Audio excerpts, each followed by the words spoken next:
Scene opens. Black screen. The only sound is the low electronic hum of surveillance equipment and the faint whine of a jet engine. A green, oscillating line, a waveform, appears center screen. Narrator.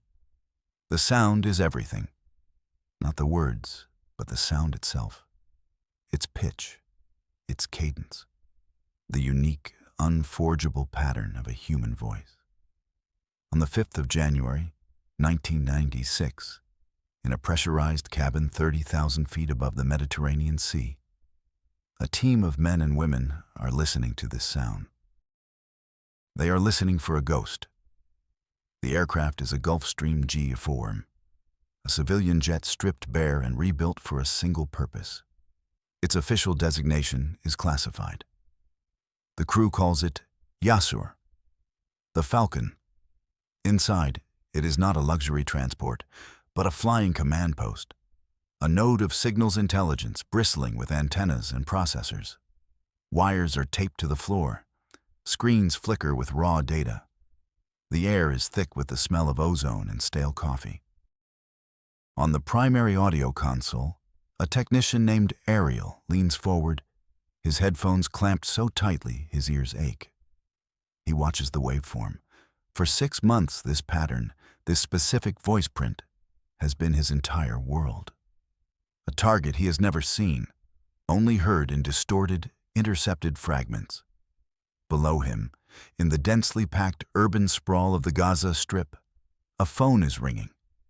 It's a Motorola StarTAC, the pinnacle of 1990s mobile technology. A coveted status symbol. But this particular StarTAC is different.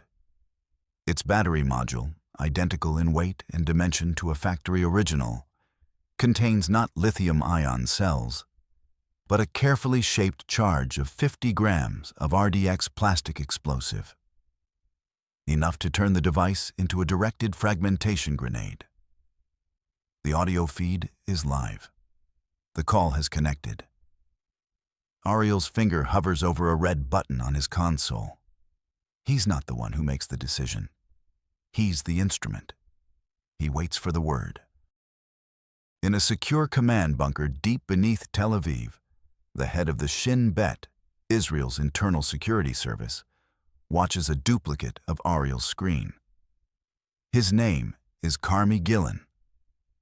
For him, this is not about technology. It is a reckoning. He listens to the tinny voice coming through the speaker. "Hello, Father." The words are in Arabic. A voice print analysis program runs in the corner of his screen. A percentage scrolls rapidly upwards. 85% match, 92%, 97%. It flashes green. Confirmed. The target is on the line. The ghost is real. Gillen's aide looks at him, awaiting the command. A single word. The culmination of thousands of hours of intelligence work, of dead ends, of failures, of lives lost. An entire nation's security policy hinges on this moment. The target on the phone is talking to his father. The conversation is mundane. Family matters. But every second that passes is a second the target might end the call, remove the battery, and disappear again for months. Gillen picks up a secure handset. He speaks one word. Zemmer. It means songbird. 150 miles away, in the sky above Gaza, Ariel hears the command in his headset. His finger, which has been hovering, now depresses the red button. He doesn't hear an explosion. He does not see a flash of light. He only sees the waveform on his screen, the green, oscillating line representing the target's voice, instantly go flat. A perfect, silent, straight line. The signal is gone. The ghost has been exorcised.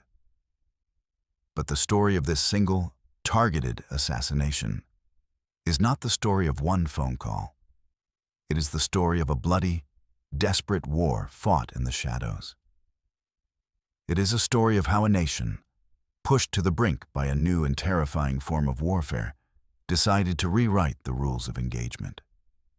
It is the story of the hunt for one man, Yahya Ayyash, known to the world and to his victims as the engineer.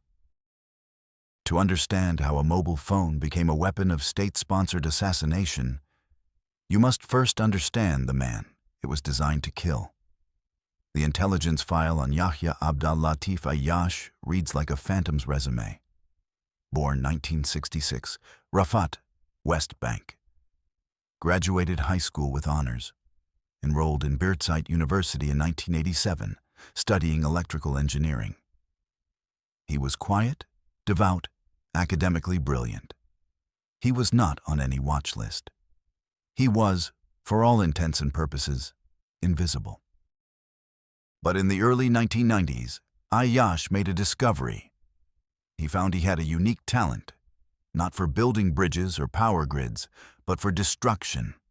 He learned to synthesize acetone peroxide, a volatile primary explosive, from common household chemicals.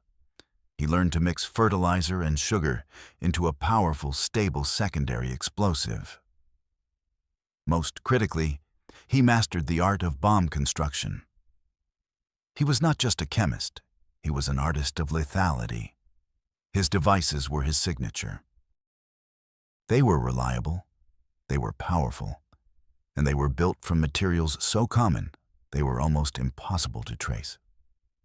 By 1994, Ayyash was the chief bomb maker for Hamas's military wing, the Izz ad-Din al-Qassam brigades.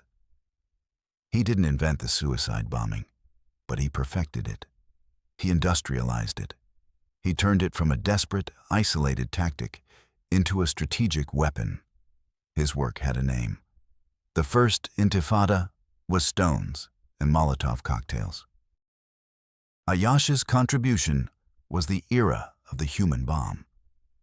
The second key player was the man tasked with stopping him, Carmi Gillen. In 1994, Gillen became the director of Shin Bet. He was not a bureaucrat. He was a veteran field operator who had risen through the ranks. He was known for his sharp, analytical mind and a deep understanding of the Palestinian militant landscape. Gillen's mandate was simple and absolute, delivered directly from Prime Minister Yitzhak Rabin. Stop the bombings. But Gillen was fighting a new kind of war.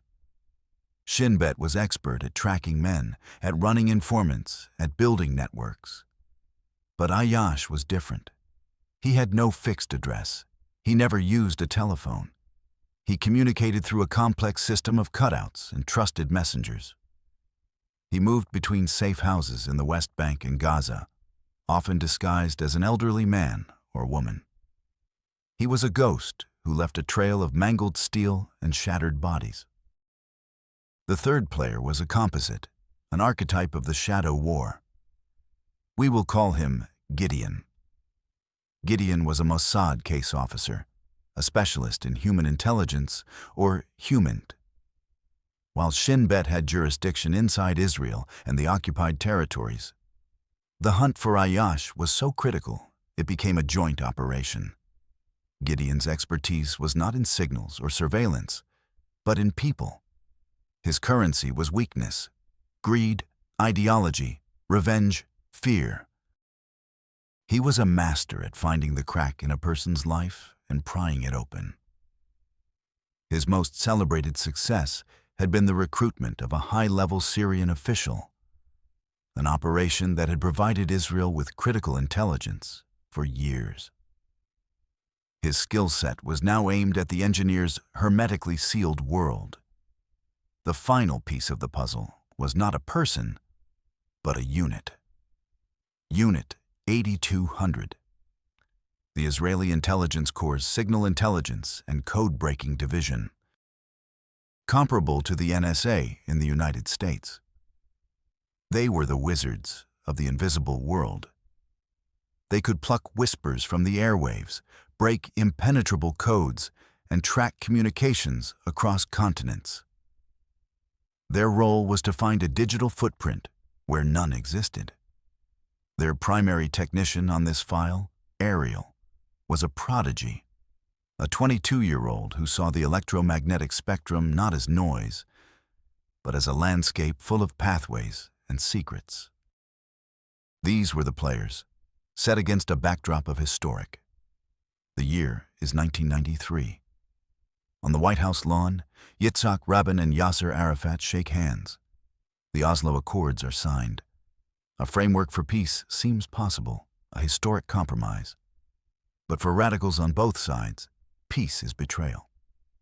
For Hamas, the Accords are a capitulation. Their response is a declaration of war, not against soldiers, but against the very idea of peace. Their weapon of choice is terror, and their chief weaponsmith is Yahya Ayyash. April 6, 1994. Afala, Israel. A car packed with an Ayyash-designed bomb pulls up alongside a bus full of schoolchildren. The explosion kills 8 Israelis, injures 50. The peace process shudders. 1 week later, April 13, 1994. Hadera Central Bus Station. Another suicide bomber. Another of Ayyash's devices. 5 killed, 30 injured. Panic begins to grip the country. The public's faith in the peace process begins to erode. October 19, 1994. Dizengoff Street, Tel Aviv. The heart of Israel's vibrant, secular life. A suicide bomber boards the number 5 bus during rush hour. He detonates a 20-kilogram bomb packed with nails and screws to maximize casualties. The device is a masterpiece of Ayyash's craft. The bus is shredded. 22 civilians are killed. The images of the carnage are broadcast worldwide.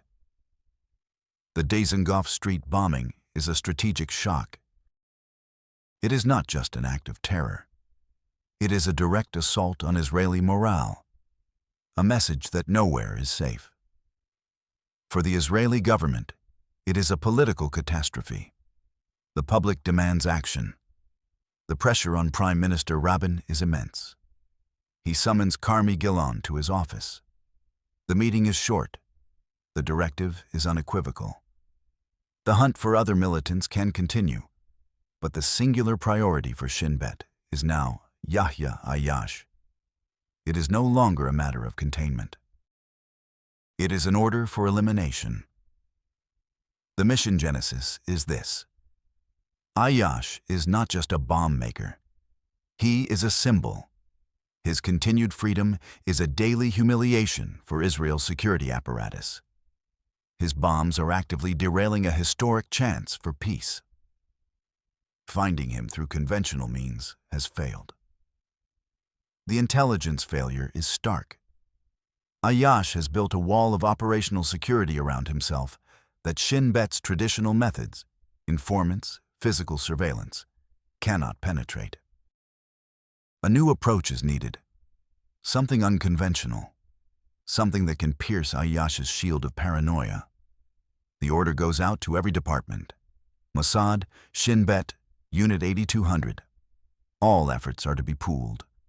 The file is designated Operation High Voltage. The objective: terminate Yahya Ayyash, the engineer, by any means necessary.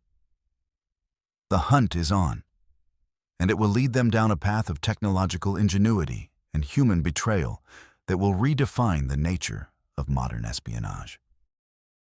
The first year of Operation High Voltage was a chronicle of failure.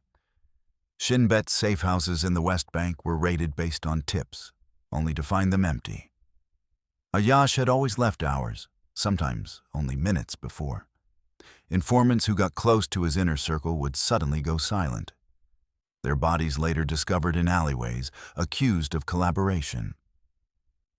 The engineer was a master of his tradecraft, not just in chemistry, but in counterintelligence. He assumed he was being watched at all times. He met no one he didn't absolutely trust. He moved with a small, dedicated security detail. He used a system of layered proxies for all communication. A message for Ayyash might pass through 4 different people before reaching him, each messenger knowing only the next link in the chain. Unit 8200, the signal intelligence experts, were completely blind. Ayyash was a digital ghost. He generated no electronic emissions of any kind. No phone calls, no emails, no pager messages. His signature was a complete absence of a signature. The team in the Tel Aviv command center was growing desperate. Every few months, another bomb would detonate. January 20, 1995. The Beit Lid Junction. 2 suicide bombers in succession. The first bomb drew soldiers and paramedics to the scene. The second bomb, detonated minutes later, targeted the first responders. It was a brutally sophisticated tactic, designed for maximum carnage. 22 people were killed, 19 of them soldiers. It was Ayyash's deadliest attack yet. For Carmi Gillen, Beit Lid was a personal failure. His organization had been created to prevent exactly this kind of attack. The political fallout was nuclear. The Israeli public was losing faith not just in the peace process, but in the government's ability to protect them. The call for Ayyash's head was no longer a demand, it was a roar. The breakthrough came not from a brilliant piece of technical snooping or a high-level informant, but from painstaking, old-fashioned intelligence work. A team of analysts was tasked with social network mapping. They weren't looking for Ayyash. They were looking for everyone who had ever known Ayyash. Family, friends from university, childhood neighbors. They built a vast database of connections, a web of relationships stretching back decades. They were searching for a weak link, a single thread they could pull. The thread appeared in late 1995. His name was Kamal Hamad. Hamad was not a militant. He was a Gaza-based businessman, a contractor. He was in his 50s, considered respectable. Crucially, his nephew, Osama Hamad, was a childhood friend of Yahya Ayyash and one of the few people in his trusted inner circle. The file on Kamal Hamad was thin at first, but a deeper financial profile, cross-referenced with Mossad's international banking sources, revealed a crucial vulnerability: debt. Hamad had a series of bad business deals. He owed significant money to associates, some of whom were not known for their patience. He was financially compromised. He was the potential leverage point. The task of making the approach fell to Mossad, to Gideon's unit. Operating inside Gaza was extremely dangerous for Israeli agents. The approach had to be precise, deniable, and overwhelming. Gideon's team began by putting Kamal Hamad under 24/7 surveillance. They used long-range cameras from Israeli territory overlooking Gaza. They used local, low-level informants to report on his movements. They built a complete pattern of his life: his daily commute, the cafes he frequented, the people he met. They knew his routine better than he did. The recruitment itself was a textbook human operation. It was not done in a dark room under a single light bulb. It was far more subtle. One of Hamad's business contacts, a man he'd known for years and trusted, was secretly a long-term Mossad asset. This asset arranged a meeting with European businessmen interested in investing in Gaza. The meeting took place in a hotel in a European city. Kamal Hamad arrived expecting to discuss a construction project. He was met by Gideon. There were no uniforms, no overt threats. Gideon laid out Hamad's financial situation in excruciating detail. He knew the exact amounts owed and to whom. Then he laid out the proposition. It was simple. Help us get to Yahya Ayyash. Your debts will be erased. You will be given $1 million. You and your immediate family will be given new identities and relocated to any country of your choosing. Hamad refused. He was terrified. Helping the Israelis meant certain death if he was discovered by Hamas. Gideon then shifted tactics. He showed Mossad a file. It was not a financial file. It was a collection of photographs. Grisly, graphic, crime scene photos from the Dizengoff bus bombing. Photos of the dead children at Afula, the mangled bodies of the soldiers at Beit Lid. Gideon's message was now different. This is the work of your nephew's friend. This is what you are protecting.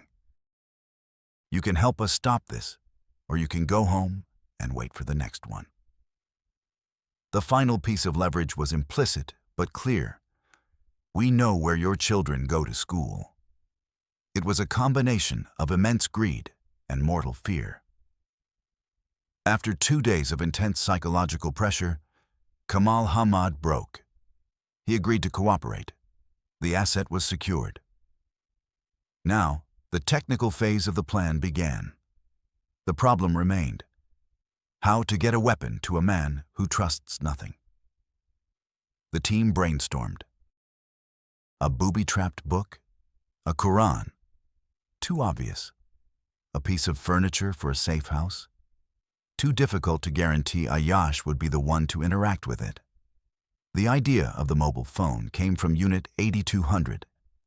In late 1995, mobile phones were still rare and expensive in Gaza. They were a sign of wealth and importance. The new Motorola StarTAC was particularly sought after. The theory was simple. Ayash, for all his paranoia, needed to communicate. A dedicated, clean phone, used only for contacting a few trusted people, might be a tool he would consider. Ayash's paranoia itself was the key. He would never accept a phone as a gift. It had to come to him through a legitimate, trusted channel. Kamal Mossad would be that channel. The plan was refined. Kamal Mossad, using a portion of the funds provided by Mossad, would set himself up as an unofficial distributor of high-end mobile phones. Credibility. He gave phones to several prominent Gaza businessmen, even some low-level Hamas officials. He was creating a cover story. He was the phone guy. For weeks, this continued. Mossad was building his legend. His nephew, Osama, noticed his uncle's new, lucrative business. He mentioned it to Ayash. The seed was planted. The next phase was the technology itself. A team at a secret Shin Bet lab, designated Mifkad 300, was tasked with building the weapon. They acquired several dozen Motorola StarTAC phones. Their first challenge was the explosive. It had to be small, stable, but powerful enough to be lethal from less than a meter away. They chose RDX, a military-grade plastic explosive. The second challenge was concealment. The explosive had to be hidden inside the phone's battery. A standard StarTAC battery was dismantled. Its internal cells were removed. An exact model of the battery's interior was 3D scanned. A block of RDX was then milled to the precise shape and dimensions of the original cells.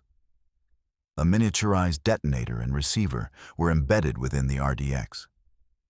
The final challenge was the most critical. Weight. Ayash was known to be meticulous. If he handled 2 batteries, one real and one fake, and felt even a gram of difference, the operation was blown. The engineers at Mifkad 300 worked for weeks, adding or subtracting fractions of a gram of material until the booby-trapped battery pack weighed exactly the same as a factory-produced one, down to the microgram. It was a perfect replica. It could even provide a momentary charge to the phone if tested, before the explosive charge drained it. But getting the phone to Ayash was only half the problem. They had to know, with 100% certainty, that it was Ayash holding it when they triggered the detonation. This led to the creation of a multi-layered verification system. Layer 1. The tracking bug. The phone itself was modified. Unit 8200 technicians implanted a tiny, passive listening device. But Ayash might not speak, so they added a second subsystem, a low-power transmitter, hardwired to the phone's main board. When the booby-trapped battery was inserted, completing a circuit, this transmitter would begin emitting a faint, specific, repeating signal. A digital "I am here" ping that could be detected by a high-altitude surveillance aircraft. This would confirm the device was active and in location. Layer 2. Voice identification. The only way to be absolutely sure was to hear his voice. Ayash's voice was the final key. For months, Unit 8200 had been trying to get a clean recording. They analyzed old, distorted radio intercepts, surveillance audio from his university days.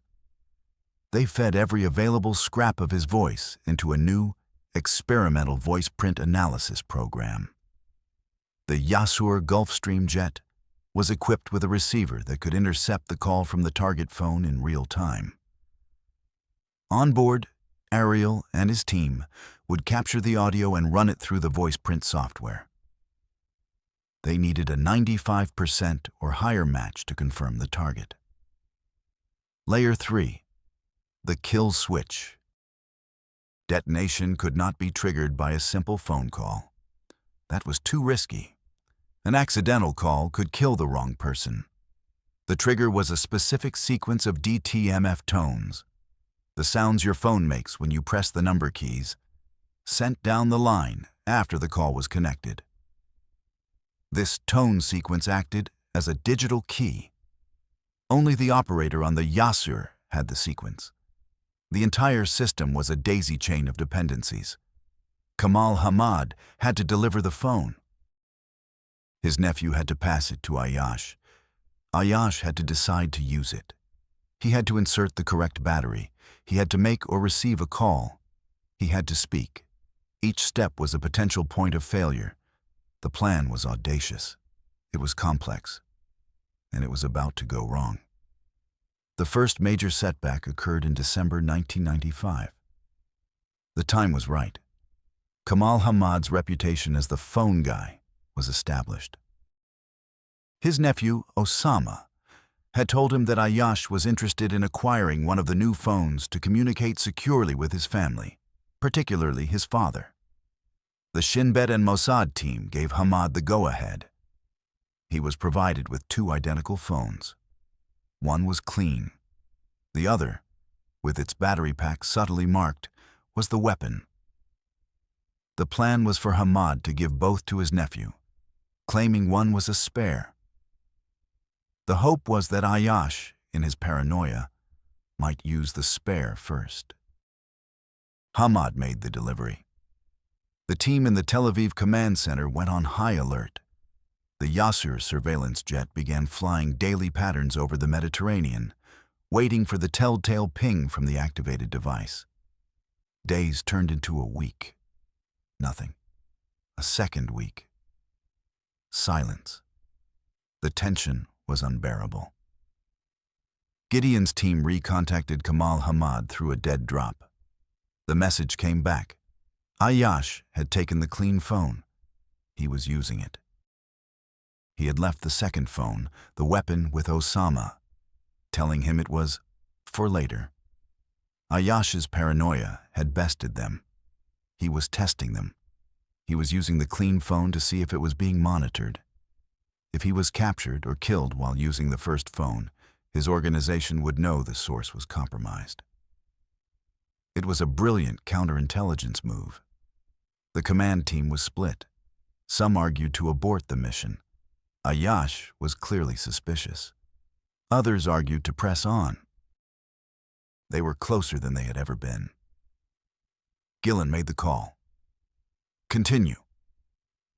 But they had to force Ayash's hand. They needed to make the second phone more attractive. Unit 8200 was given a new task: make the clean phone fail. Over the next few days, the technicians used a directed energy weapon, a highly focused microwave beam from a ground station, to repeatedly glitch the clean phone Ayash was using. The calls would drop. the battery would seem to drain inexplicably. The device became unreliable. The goal was to frustrate Ayash into trying the spare a little sooner. It was a risky move. If detected, it would confirm to Ayash that he was being targeted electronically. While this was happening, a second, more dangerous complication arose. A rival faction within Hamas's Gaza leadership grew suspicious of Kamal Hamad. His newfound wealth, his sudden entry into the mobile phone business, it didn't add up. Hamas's internal security wing, the Mossad, began its own quiet investigation into Hamad. A low-level Shin Bet informant reported that 2 Mossad agents were seen staking out Hamad's office. The operation was on the verge of catastrophic compromise. If Hamas got to Hamad, he would talk. He would reveal everything. The entire network would be exposed. The hunters had become the hunted. Gillen faced a stark choice: pull Hamad out and scrub the mission, losing their only access to Ayash, or accelerate the timeline and go for the kill before Hamas closed in.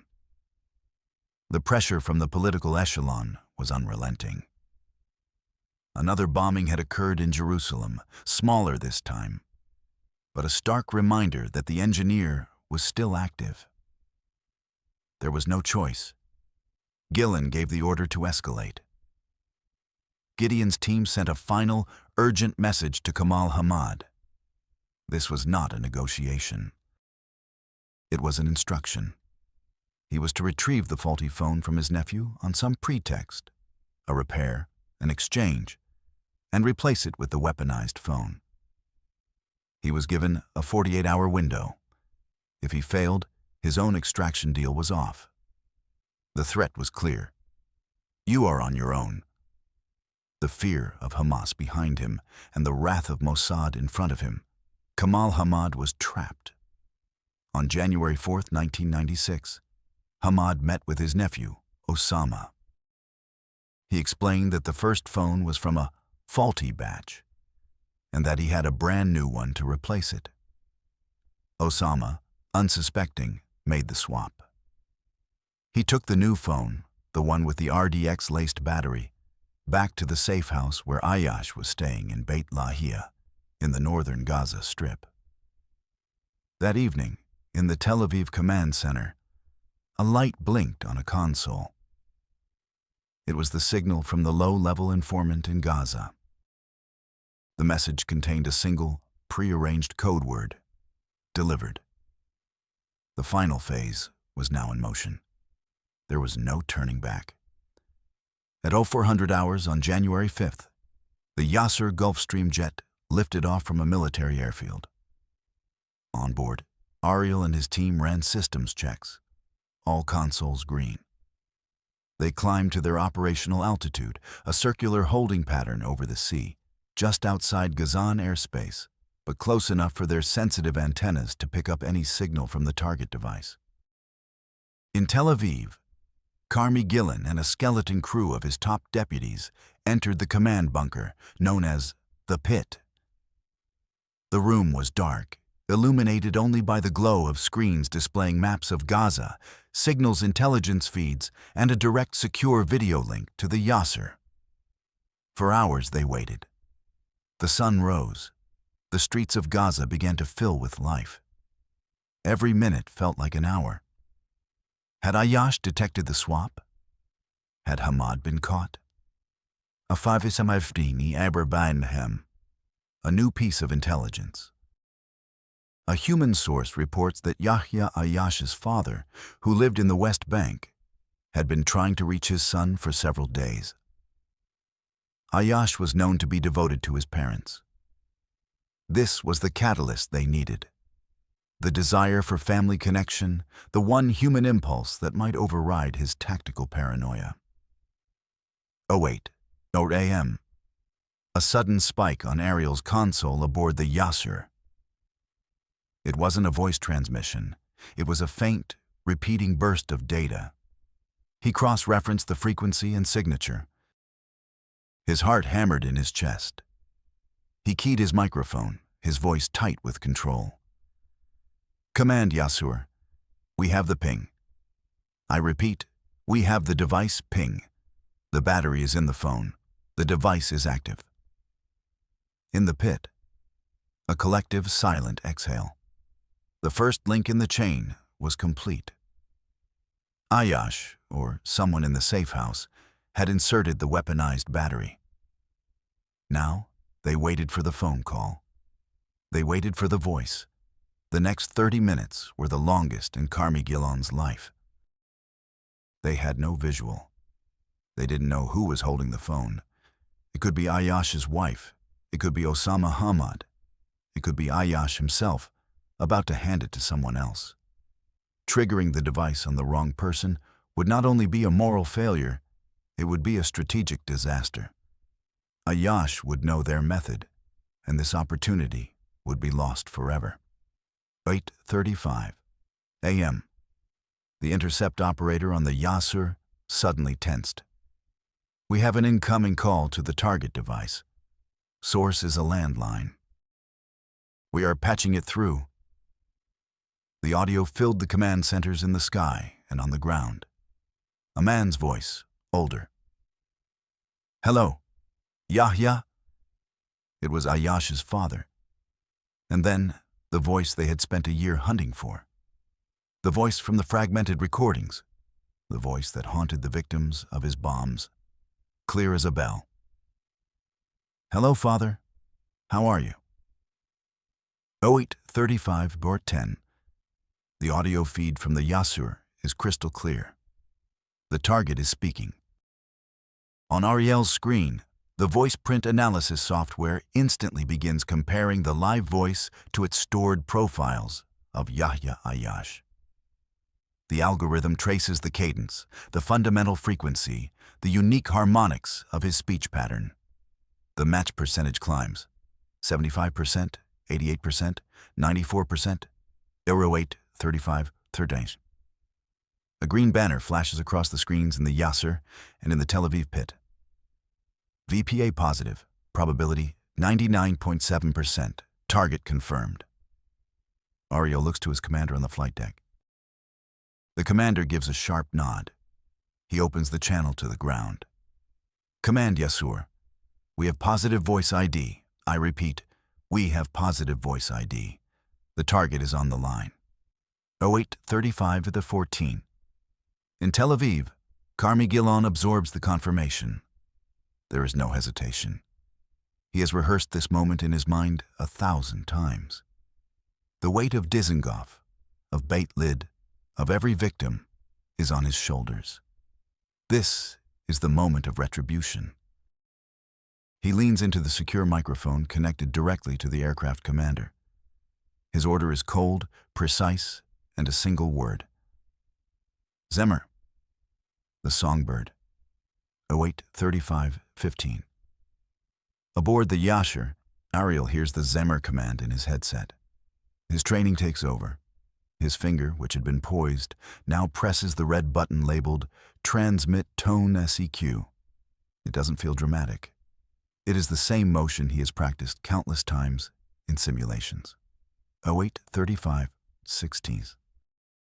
A burst of digital information, encoded as a sequence of high-frequency DTMF tones, travels from the aircraft's transmitter. It piggybacks on the existing cellular connection, invisible and inaudible to the humans on the call. The signal travels to a cellular tower in Gaza, then is beamed to the Motorola StarTAC held to Yahya Ayash's head. 08:35-17. Inside the battery pack, the miniaturized receiver recognizes the specific tone sequence. It is the digital key turning in the lock. The receiver sends a tiny electrical charge, less than a single volt, to the micro-detonator embedded in the RDX. 08:35-19. At the safe house in Beit Lahia, Yahya Ayash is listening to his father speak. For an infinitesimal fraction of a second, the universe is contained in 50 grams of plastic explosive. The detonation is not a boom, but a sharp, brutal crack. The shaped charge focuses the entire force of the explosion directionally, inwards, through the phone's casing, and into the skull of the man holding it. The phone, the battery, and a significant portion of Yahya Ayyash's head cease to exist. ZO 8-35-19. On Ariel's console in the sky, the green waveform representing Ayyash's voice vanishes. It is now a flat, dead line. The intercept operator speaks, his voice hollow. Signal terminated. Carrier lost. 0840. Chaos on the ground. Initial reports from local stringers and assets are confused. An explosion in a house in Beit Lahia. A gas canister? A failed bomb-making attempt? 0910. The first credible report comes from a Shin Bet asset near the scene. One casualty. They describe the state of the body. The head injury is catastrophic. It is consistent with a point-blank, high-energy detonation. 10 hours. Palestinian sources, initially in denial, begin confirming the rumors. Hamas officials are seen rushing to the scene. The name starts to circulate in panicked whispers. Yahya Ayyash. The engineer is dead. 12 Yan. Hamas makes the official announcement.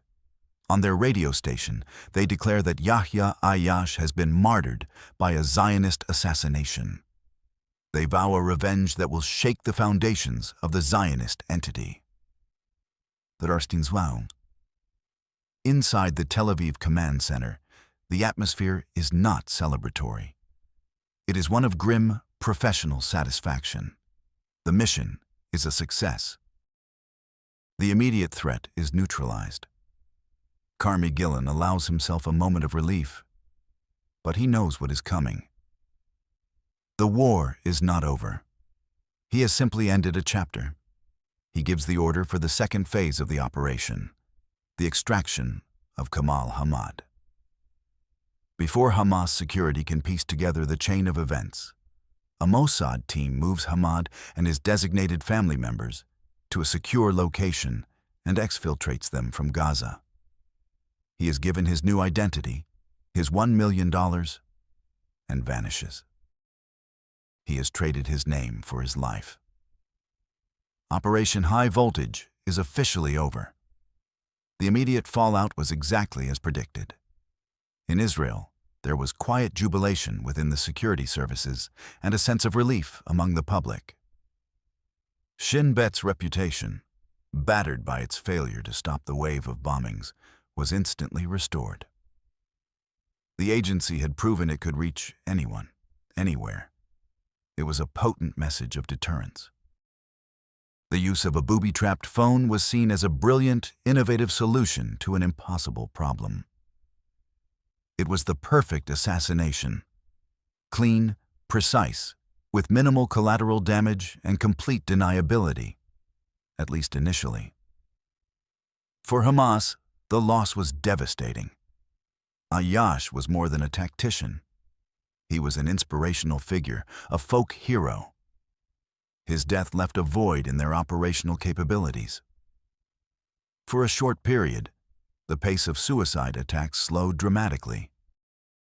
The bomb-making factories he had established were temporarily crippled without their master engineer. The tactical victory for Israel was absolute and undeniable. But the story does not end there. In espionage, every action has an equal and opposite reaction, and the echoes of the Zemmer command would reverberate for years in ways Gillen's team had never fully anticipated. This is the final, crucial revelation of the operation, the part of the story that exists beyond the tactical success. The assassination of Yahya Ayyash did not, in the long run, end the campaign of suicide bombings. Instead, it transformed him from a man into a myth.